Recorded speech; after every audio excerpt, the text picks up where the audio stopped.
This is the Solana knit bucket hat. This is a top-down easy knit hat with a flared brim. The hat is worked in the round and stockinette stitch, and the increased brim is knit in garter stitch. Whether you prefer double pointed needles or magic loop knitting or combining two needles at once, this is a simple knit pattern that makes a fabulous and glamorous sun hat. You will need one spool of Be So Airy Yarn, which is my number 3 DK weight ultralight yarn that's wonderful for making sun hats, and you'll need double point needles and a circular needle in size 4mm if you're going to start with double points, or if you prefer to just do the whole thing in magic loop, you can do that with a long circular needle as well. All of this information is shared on the pattern page, and the link is provided in the video description.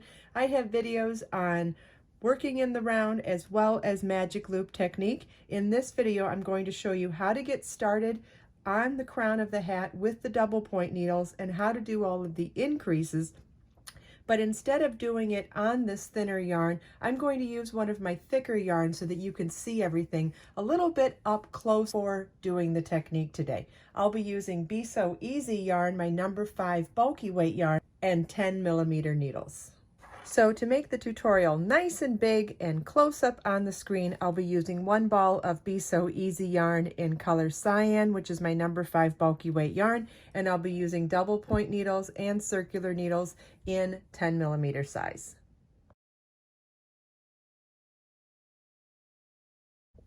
All right, let's go back to the finished hat now and take a look at this. So here was our cast on. Here is our increase section for the crown.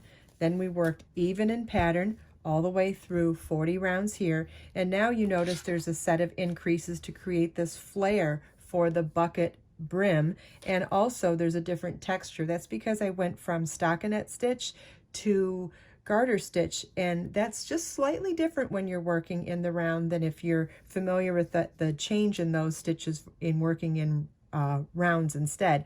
In rows, stockinette stitch is knit on the right side, purl on the wrong side, and in rows, garter stitch is knit every row, where that's opposite when you're working in rounds. When you're working in rounds, it was knit every round for stockinette, and for garter stitch, it's going to be knit one round and purl one round after doing a set of concentrated increases to create that brim.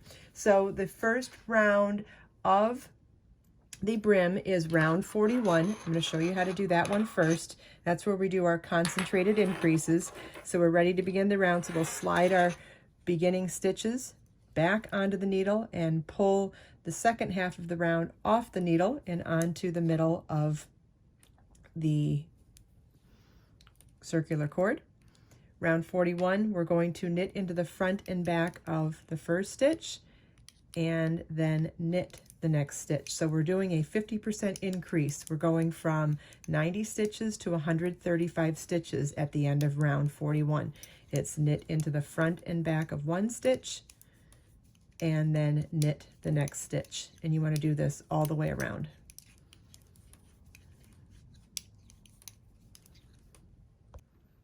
All right, so we're going to move our yarn to the front of the work, insert your needle to purl the first stitch and purl the first stitch. Then we're going to insert our needle into the next stitch and purl. And you want to purl every stitch around for round 42. There are no more increases for the rest of the pattern. We're going to alternate one round of purl and one round of knit for the rest of the hat. So that'll be rounds. This is round 42 to purl around. Round 43 is to knit all the way around. I've already showed you how to knit. So then rounds 44 through 63 are going to be to repeat those last two rounds 21 times. Once you get through that, I will show you how we bind off and finish the hat.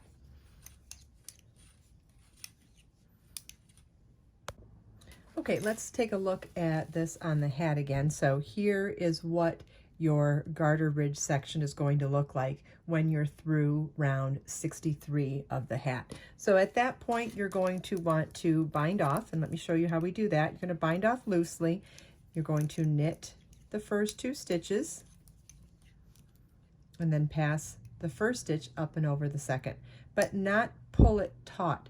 In order to do a bind off that's loose, we're not going to pull the yarn and put tension on the yarn after we bind off. That's how I try to skip that part of the technique to make it a little more intentionally loose. So we'll knit the next stitch and then pull the previous stitch up and over the most recent one. And you want to repeat this all the way around and fasten off. The last thing I want to show you before we finish this tutorial is how to cinch up that hole from the cast on if you would like that hole to be closed. I think it's optional, you could do it either way, but all you want to do is take your yarn needle, or take the yarn on the yarn needle and weave it in and out of that opening all the way around.